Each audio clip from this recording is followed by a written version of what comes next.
Hey everybody, on this week's Oak City Tech, we're going to show you how to troubleshoot. So a coworker of ours gave us his old computer, his old gaming computer. He's having some problems with it shutting down randomly, and we're going to take a look at it, see what's going on. We'll give it a good cleaning. That's this week's episode.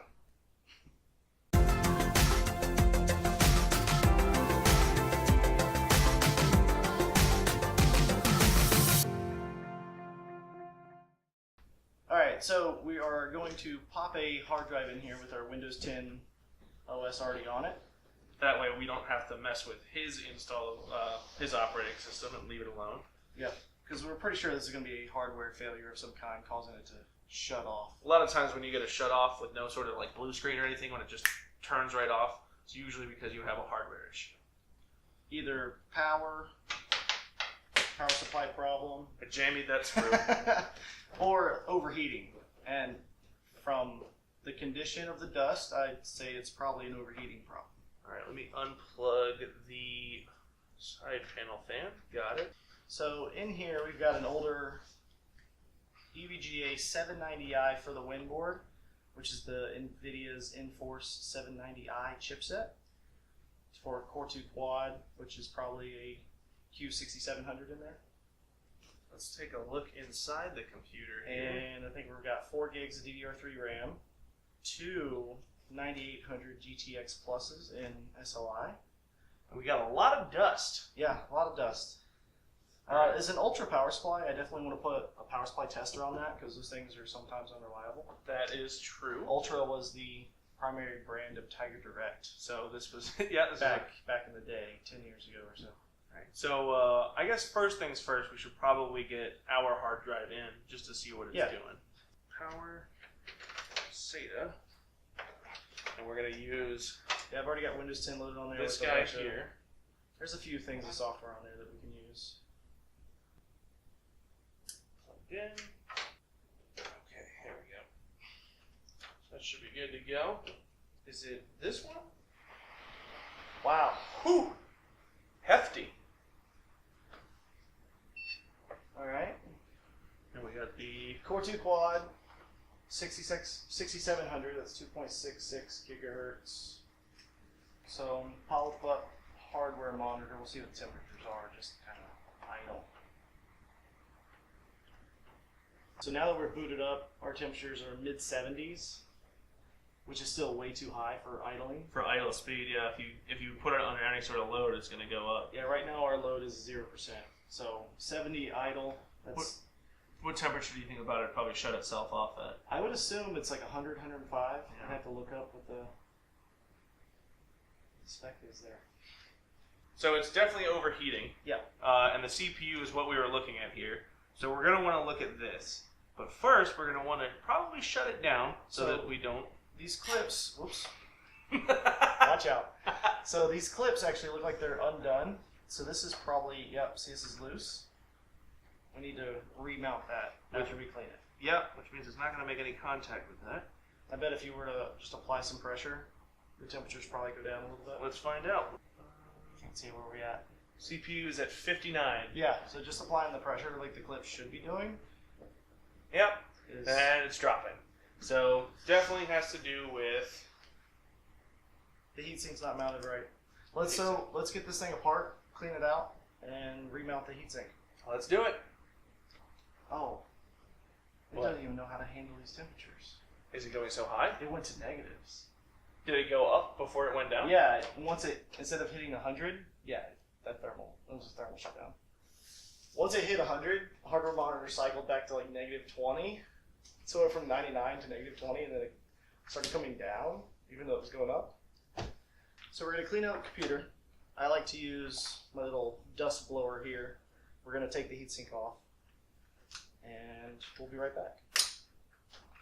We're going to do it outside Yeah. because there's like a cat's worth of dust in there. These are always a pain to undo. Yeah, I hate this, especially when they're near the heat pipes. It's this one left, just got to get it twisted. You twist it, and you pull. Are we going to apply new thermal paste to it? Oh, yeah, we are. Look at that crusty son. There's gaps everywhere, too. Well, it was should show probably never installed properly. The thermal paste was never pressed and spread with the mounting tension of the heatsink. Yeah. So if you look at the CPU itself, you'll actually see there's gaps here where, this isn't a very big processor or heat shield, so you're probably missing a good amount of, this part here isn't getting any cooling, so it can't make contact to the thermal spreader, or to the heat sink at all. Yep. So I mean, of course it's gonna thermal throttle and shut down. Alright, so we're gonna unplug, power off here.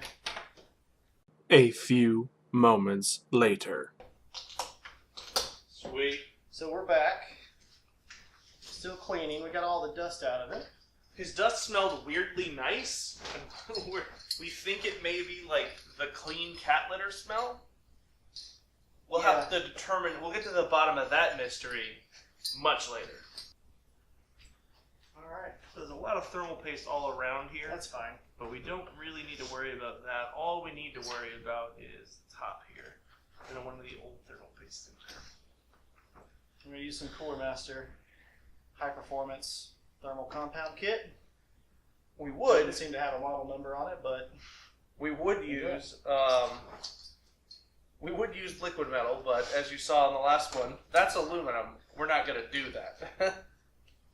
Alright, so these clips on these heat sinks were always a pain. You have to make sure that each one is twisted into their correct position before mounting it, or it won't mount properly.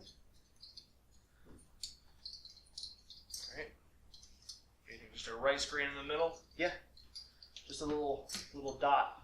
That's what I usually do. It's white. So we're just going to drop it on here. Get our push pins started because they have to click. Each one has to click or it won't be good. Alright. I got 4 clicks and it's tight.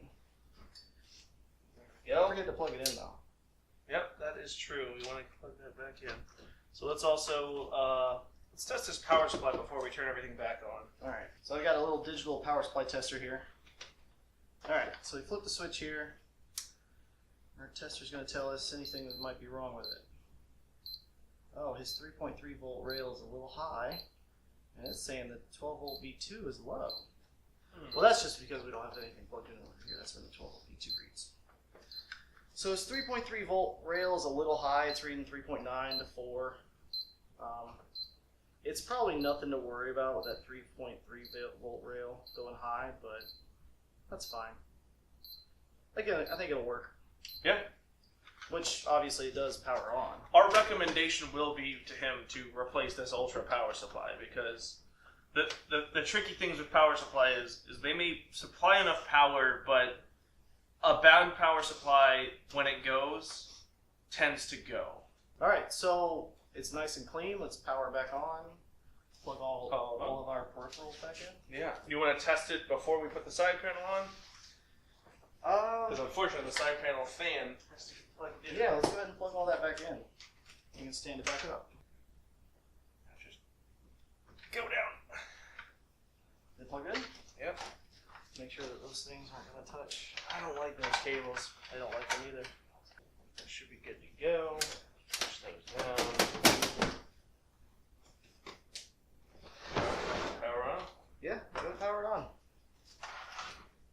Monitor's got to be plugged in.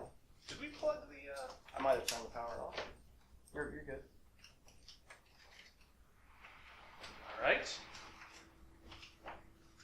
I'm curious what their temperature is going to be like. I'm going to assume that they're idling at, I'm going to say 35 to 40. I would say 40. And when we start a stress test, it'll probably hit 75, 80. A lot less kitty litter dust in there. Really cool things off. Also, the fact that the CPU cooler is actually contacting the CPU heat spreader. Alright, so hardware monitor, right on the money. What are we at? Between 34 and 43 is what the cores are hitting. That is much better. You want to give it a quick stress test to see if it goes... Yep, we're still booting. CPU usage is still kind of high. Let it finish booting. Alright. Stability test. And we hit start. That's so much better. We're only at 55. 55 on the hottest core. So yeah, this is good. Let's run a benchmark. 9800 GTX SLI. Let's make sure SLI is turned on. Let's do Heaven. So Heaven is a DirectX 11 benchmark. They can also run DirectX 9. And these being DirectX 10, it's going to just... It's going to run, but you're not going to see all the tessellation that it usually has. Like all the pointy, jagged rocks, the way the stones in the path are like rounded. You're not going to see any of that. This dragon, see how it has like spikes? You're not going to see those. Temperatures look really good though. I think that was all his problem, was the overheating from dust and heatsink. So yeah, we'll hand it back to him and tell him we didn't. It's at 40 frames. I mean, so it's not tremendous compared to today's standards, but considering we're looking at a graphics card that's how old now? These cards are from 2008.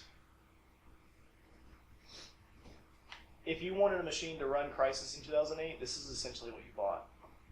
Cool. All right. So that's it, guys.